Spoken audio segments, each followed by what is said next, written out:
Assalamualaikum warahmatullahi wabarakatuh. Kembali di konten ngaji. Pada kesempatan kali ini saya akan meluruskan pemahaman beberapa orang mengenai hal yang sifatnya gaib, ya. Baik. Jadi begini.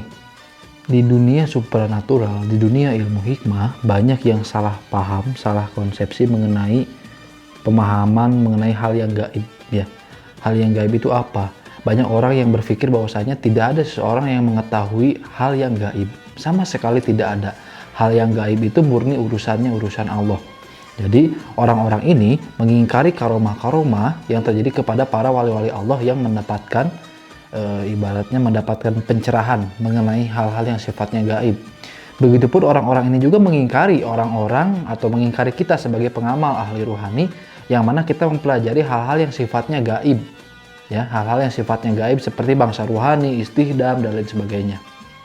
Nah, lalu apakah benar bahwasanya manusia itu tidak bisa mengetahui hal yang gaib? Apakah benar? Dan bahwasanya apakah benar bahwa hal yang gaib itu mutlak hanya milik Allah saja, tidak bisa dipahami dan tidak bisa dipelajari oleh manusia? Baik, jadi begini, di dalam ilmu hikmah, gaib itu ada dua. Ada gaib yang sifatnya mutlak, ada gaib yang sifatnya nisbi. Kita beri contoh. Gaibnya virus itu gaib yang sifatnya nisbi. Gaib, memang gaib, bentuknya tidak ada, wujudnya kita tidak tahu, tapi masih bisa dicari tahu oleh ilmu pengetahuan. Gempa dan hujan dulu itu gaib. Dulu orang-orang yang bisa memprediksi hujan dan gempa, mereka dikatakan dukun. Karena itu bisa memprediksi hal-hal yang sifatnya gaib, hal-hal yang sifatnya akan terjadi di masa mendatang. Dulu banyak orang-orang yang menggunakan sihir untuk melakukan hal-hal yang sifatnya akan ada di masa depan.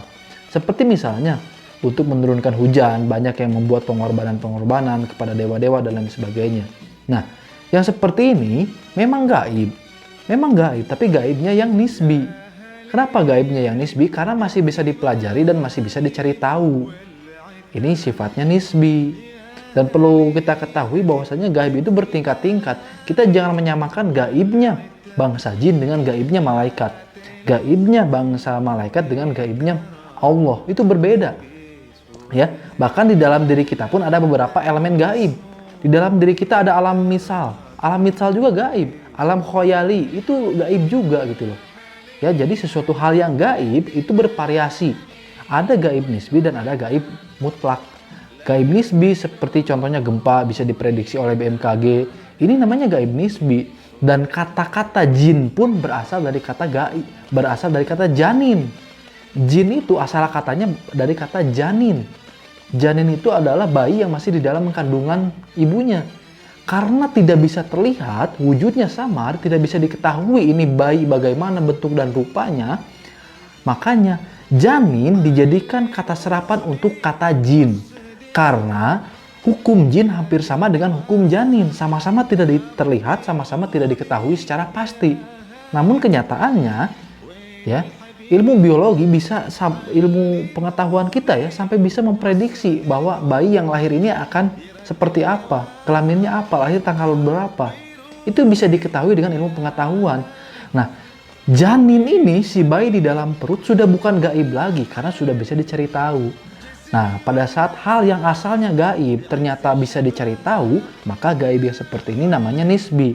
Sekarang antum punya uang, jumlah uangnya saya kan tidak tahu. Tapi kalau saya bertanya, saya bisa tahu. Yang seperti ini namanya nisbi.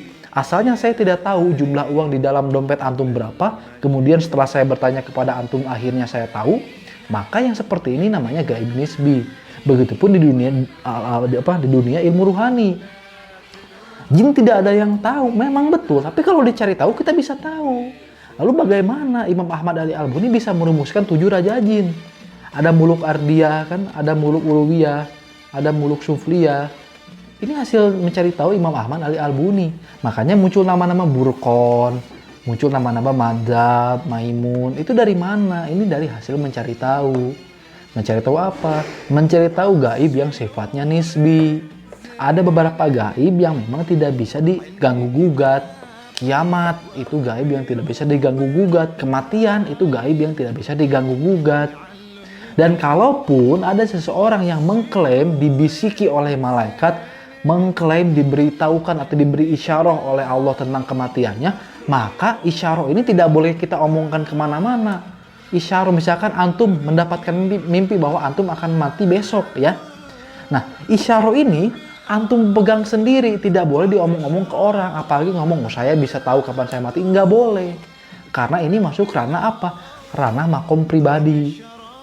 Ya, jadi ada pengalaman-pengalaman spiritual para wali-wali Allah, para nabi-nabi Allah yang tidak diekspos.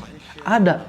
Karena tahu, seandainya para wali tersebut mengekspos pengalaman spiritual mereka, nanti akan banyak orang-orang awam yang pengen seperti mereka.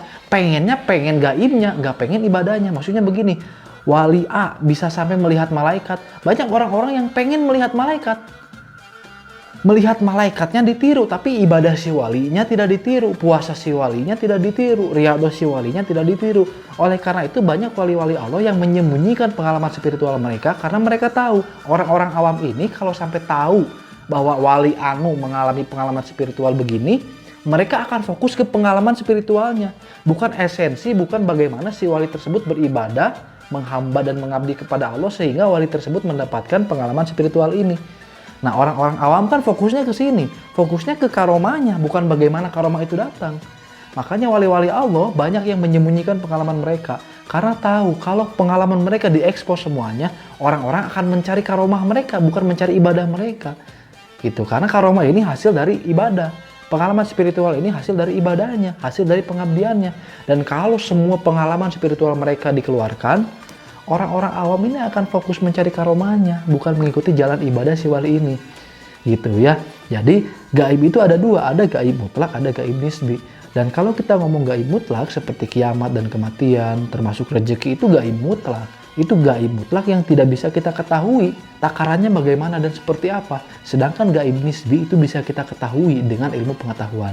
Ya, semoga bermanfaat dan semoga kita lebih paham mengenai dunia ilmu spiritual dan ilmu ruhaniyah. Kita bertemu di konten ngaji selanjutnya. Wassalamualaikum warahmatullahi wabarakatuh.